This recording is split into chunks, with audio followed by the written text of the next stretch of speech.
Hi, Michelle Seitz here. You're watching Auto Text, Building Blocks, and Galleries. Here's the scenario.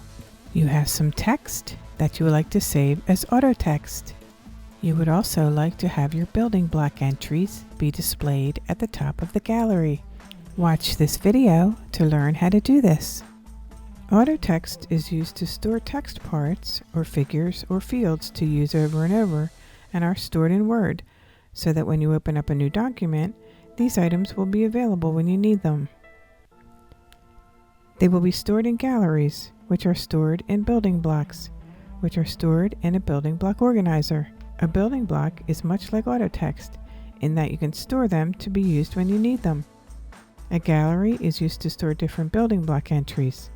There are several galleries in Word, such as auto text, bibliographies, cover pages, equations, footers, headers, page numbers, table of contents, tables, text boxes, and watermarks.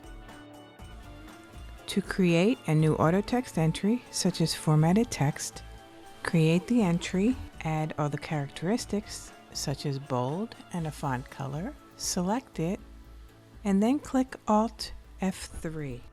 This will open the Create New Building Block dialog box. Another way to save your selection to the Building Blocks gallery, go to the Insert tab. In the Text group, click the down arrow on Quick Parts, and at the bottom of the list, select Save Selection to Quick Part Gallery. This will display the Create New Building Block dialog box. You don't have to save your selection as auto text. You can change it to another gallery by clicking the down arrow on the Gallery field and making your choice. Name your new building block,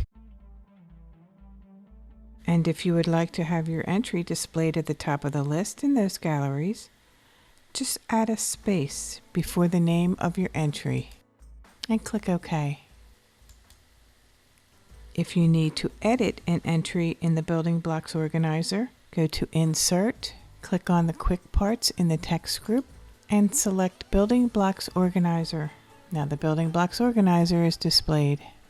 If you select one of the entries and click on Edit Properties, another dialog box will open, the Modify Building Block dialog box. I'll start with a category field. When you click on the down arrow in this field, you'll see some selections. One is Create New Category. So if you'd like to name your own category, you would just click on this field and name it. The categories will be in alphabetical order, except of course, Create New Category selection. It's important to know that when the list is presented in the gallery, so for instance, if I click on References and the table of contents, the listings in the gallery will display the categories in alphabetical order. Now to go back to the Modify Building Block dialog box, you can change the name of the entry. Just overwrite what's there.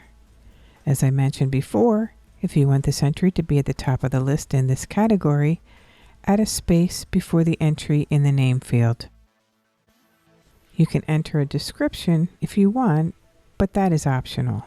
If you want the entry to be available in any Word document that is created with the normal.dotm, which is normally a new blank document, then select normal.dotm in the Save In field. If, however, you have a different template open and you want it saved in that template every time it is opened, then click the down arrow and select that particular template.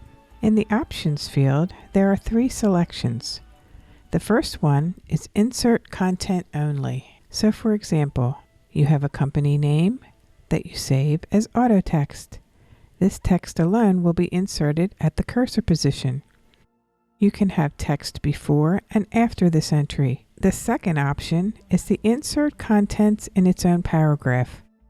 So for example, a table of contents would be inserted in its own paragraph so that no text except the table of contents entries are displayed in this particular paragraph. It, however, can be on the same page as other text, but there is no text in the same paragraph.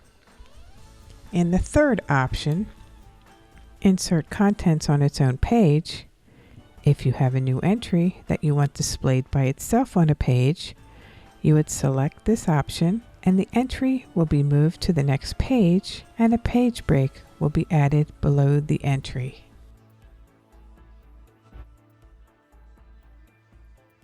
To insert some auto text, the developers at Microsoft unfortunately did not include this control on the Word 2007 ribbon. You can, however, add it to your Quick Access toolbar by clicking the down arrow on your Quick Access toolbar. Select More Commands. When this option opens, in the Choose Commands From, select All Commands. Now scroll down until you reach the Auto Text function, select it, and click Add.